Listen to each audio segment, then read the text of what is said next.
Medina में मुसलमानों के पहले खलीफा हजरत अबू बकर सिद्दीक ने एक मीटिंग बुलाई और उस मीटिंग में आपने कहा कि मेरा आखिरी वक्त अब करीब आ चुका है और अब तुम अपने आप में से किसी एक बंदे को सिलेक्ट करो जो मुसलमानों का दूसरा खलीफा बने मेरे बाद। तो उन सब ने कहा कि हम ये फैसला आप पर छोड़ते हैं और हजरत अबू बकर सिद्दीक ने खुद ये फैसला किया और मुसलमानों का दूसरा खलीफा सिलेक्ट कर लिया, उमर बिन खत्ताब, जो मुसलमानों के दूसरे खलीफा बने।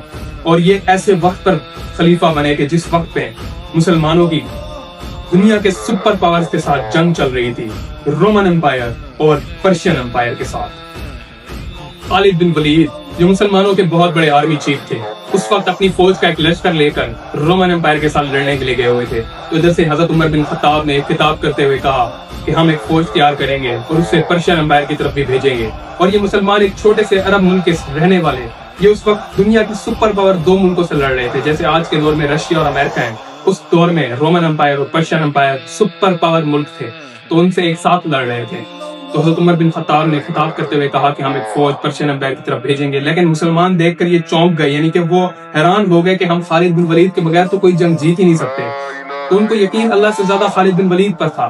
तो हजरत उमर ने जब ये सुना तो उन्होंने कहा कि हम हर जंग अल्लाह की वजह से जीतते हैं और उसी की मदद की वजह से जीतते हैं। और हजरत खालिद बिन वलीद को इस पोस्ट से हटा दिया और नया आर्मी चीफ चूज कर लिया, ताकि लोगों को अल्लाह से ज्यादा खालिद बिन वलीद पर यकीन ना हो। और इधर से एक नई फौज का लश्कर, उसका लीडर बनाया हजरत अबू उबैद को, जिन्होंने अपना हाथ खड़ा किया और कहा कि हम पर्शियन एम्पायर की तरफ लड़ने जाएंगे। तो इस जज्बे को देखते हुए उन्होंने लीडर बनाया हजरत अबू उबैद को और एक फौज तैयार करके पर्शियन एम्पायर की तरफ भेज दी।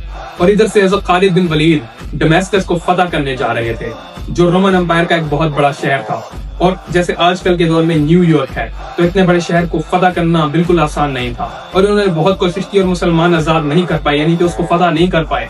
तो उसके बाद क्या हुआ कि एक दिन दमेस्कस के लीडर के घर में एक बच्चा पैदा हुआ, जिसकी उन्होंने पार्टी रखी और उस पार्टी में वो बहुत ज्यादा शराब पीने वाले थे।